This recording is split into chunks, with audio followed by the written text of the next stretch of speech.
Dans les froides forêts de Pannonie, le long des frontières danubiennes de l'Empire, la trompette matinale vient rompre le chant des oiseaux. Encore engourdi par la soirée qu'il a passée au lupanar installé en bordure du camp, Lucius ouvre péniblement les yeux. Il aurait bien dormi 2 heures de plus, mais il sait que chaque minute compte avant que l'Optio vienne lui retourner sa couchette.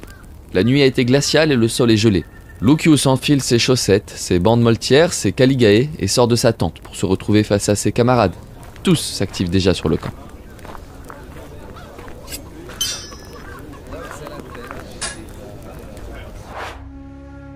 En 117 après Jésus-Christ, la force impériale romaine domine le monde connu. Des lacs écossais aux confins du désert égyptien, Rome étend son influence et soumet les peuples grâce à une gestion efficace et au soutien de ses puissantes légions. Après 2 siècles d'expansions effrénées, l'Empire n'a jamais été aussi grand, et les classes dirigeantes décident qu'il est temps de protéger les frontières existantes. Au nord, le long fleuve Danube a été choisi pour y établir le limes, un important système de défense comprenant murailles et camps militaires. La vie y est rude pour les hommes qui y sont stationnés, et les légionnaires y passent plusieurs mois avant d'espérer retrouver le doux climat de leur Italie natale. C'est dans ces conditions que Lucius Cornelius Varro vit depuis 9 ans qu'il est légionnaire. Originaire d'une tribu assimilée à Rome 300 ans auparavant, ce fils d'artisan des faubourgs de la capitale effectue son service militaire comme tous les citoyens romains. Il lui reste encore 11 ans à faire sous les drapeaux de sa légion, la 14e Gemina.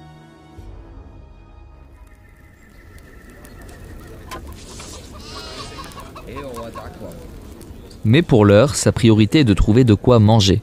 En ramenant son bras droit sous son ceinturon, Lucius récupère sa bourse, qu'il garde précautionneusement près de lui. Le voilà au magasin central de sa légion, et les victuailles semblent plutôt fraîches aujourd'hui. Du jambon des Gaules, des olives de Grèce, du raisin de Narbonnaise et du blé de la Dalmatie voisine. Avec quelques pommes et de l'avoine en plus, le voilà reparti vers son contubernium, la tente étroite dans laquelle il partage sa vie avec 7 autres légionnaires. Il sait qu'une rotation doit avoir lieu aujourd'hui, entre sa cohorte et celle du camp militaire voisin, situé à une dizaine de kilomètres. Lucius prépare des galettes avec la farine qu'il possède et les agrémente de jambon, de pommes ou d'olives. Ces galettes lui serviront de casse-croûte lors de la marche qui les attend, car un légionnaire en marche ne s'arrête pas pour manger. Ça y est, c'est l'heure du départ. En ordre de marche, les soldats quittent le camp en passant par le village de civils qui s'est formé devant la porte principale. Legio expedita! Legio expedito! Salve milites! Indagis legionalis!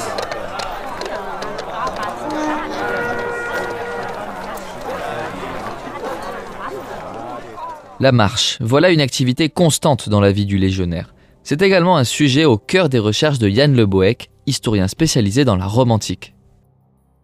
Pour le légionnaire, la marche est une activité très fréquente et en même temps extrêmement importante, parce qu'elle vise à lui donner de l'endurance pour qu'il soit prêt au combat, car il ne faut jamais oublier que la raison d'être du soldat, c'est de combattre, et même, quitte à choquer les âmes sensibles, je dirais, à tuer des ennemis.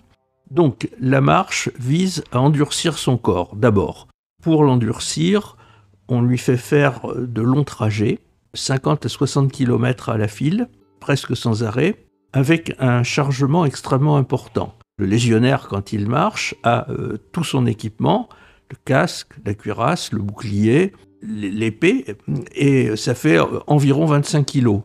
Et en outre, il a un pactage qui est à peu près aussi lourd. Alors dans ce pactage, il y a un peu de nourriture, un peu de boisson, mais aussi des couvertures pour la nuit prochaine, des outils, parce que le légionnaire peut être amené à travailler, à faire des travaux de force. Ce légionnaire, donc, est en fait l'équivalent d'un athlète de haut niveau de l'heure actuelle. Il y a 2 médecins qui ont assez récemment étudié la question et qui sont arrivés à cette conclusion. Les légionnaires étaient évidemment sélectionnés, s'entraînaient très régulièrement et faisaient souvent des marches.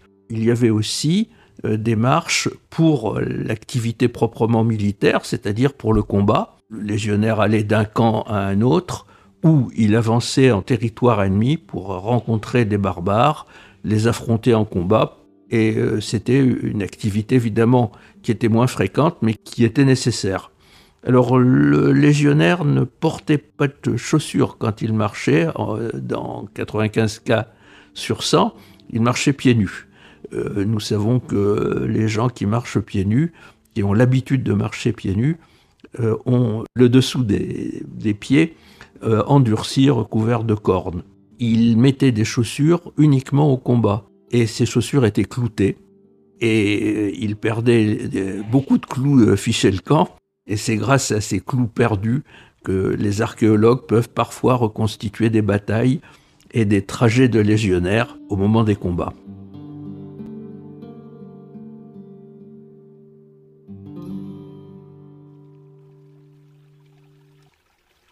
Cela fait maintenant plus d'1 heure que Lucius et ses compagnons marchent le long du Danube. L'air est toujours aussi frais et Lucius a de plus en plus de mal à porter son scutum, le large bouclier rectangulaire romain. Un bouclier excellent sur le champ de bataille, mais bien encombrant lors des marches comme celle-ci. Et en plus, un caillou s'est glissé entre son pied et la semelle de ses caligae. Il enlèverait bien ses chaussures, mais il fait beaucoup trop froid. Tant pis, il devrait attendre. La troupe ne va pas s'arrêter dès qu'un légionnaire a mal aux pieds. Heureusement qu'il ne pleut pas, se dit Lucius. Ça lui aurait demandé du travail en plus à l'arrivée, pour entretenir son armure en métal et sécher ses vêtements dans cette région humide. Des fois, il envie ses semblables, stationnés en Afrique ou en Syrie, bien au sec. Mais il craint les bêtes féroces qui y vivent. En fait, il préfère les voir dans l'arène, à Rome. Progredite.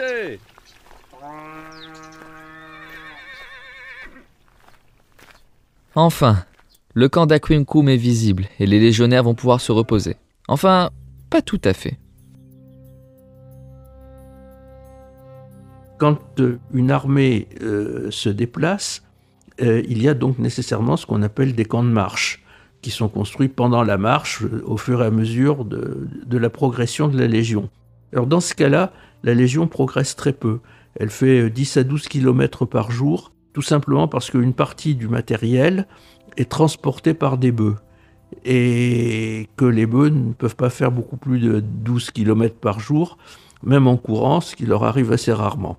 Donc, le légionnaire fait une étape. Pendant cette étape, le général envoie en avant-garde un sous-officier, qui est un spécialiste des camps, qui va chercher un endroit qui n'est pas dominé par un relief, parce que des ennemis pourraient s'y mettre et jeter des flèches, des javelots, des pierres sur les Romains. Il faut qu'ils soient tranquilles dans leur camp. Donc un endroit qui n'est pas dominé par une hauteur, un endroit où il y a de l'eau, parce qu'il en faut beaucoup pour boire et se laver, et un endroit qui est légèrement en pente pour évacuer les eaux usées. Donc ce sous-officier cherche l'endroit idéal. Quand il l'a trouvé, donc il vient prévenir le général qui amène l'armée à cet endroit. Et alors à ce moment-là, il se produit une chose extraordinaire, c'est que les 5000 hommes d'une légion, les 10 000 hommes de 2 légions ou les 20 000 de 4 légions, suivant les effectifs qui sont mis en marche, chacun sait l'endroit où il doit être et ce qu'il doit faire. Donc il arrive avec sa pelle, il creuse un fossé, met la terre en arrière derrière le fossé, de façon à fabriquer un bourrelet de terre, et sur ce bourrelet, les légionnaires fixent des poteaux en bois qui forment une palissade. C'est la trilogie fossa, ager, valum, comme nous disons en latin. Ensuite, à l'intérieur du camp, tous les soldats, les officiers, tout le monde dort sous la tente, évidemment. Les tentes sont soigneusement disposées, de façon à ce que le général soit au centre, le responsable des finances à côté de lui, les officiers pas loin, et puis les soldats tout autour.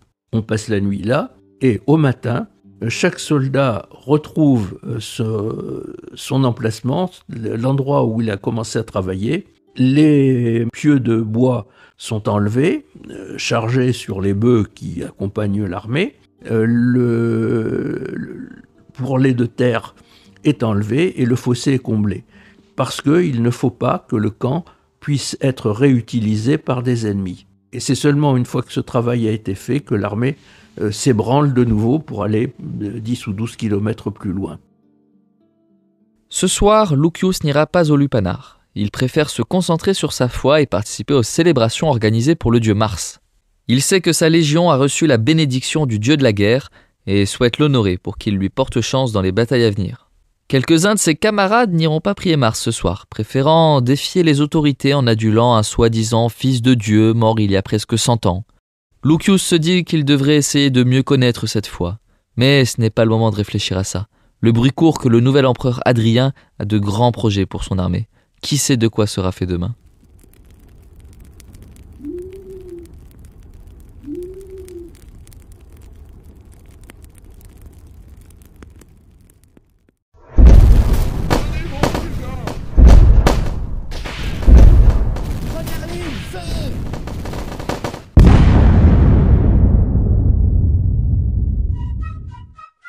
Dans le prochain épisode, vous découvrirez la vie de François Chalon, voltigeur dans l'armée napoléonienne et engagé au camp de Boulogne-sur-Mer où se prépare l'invasion de l'Angleterre par l'empereur.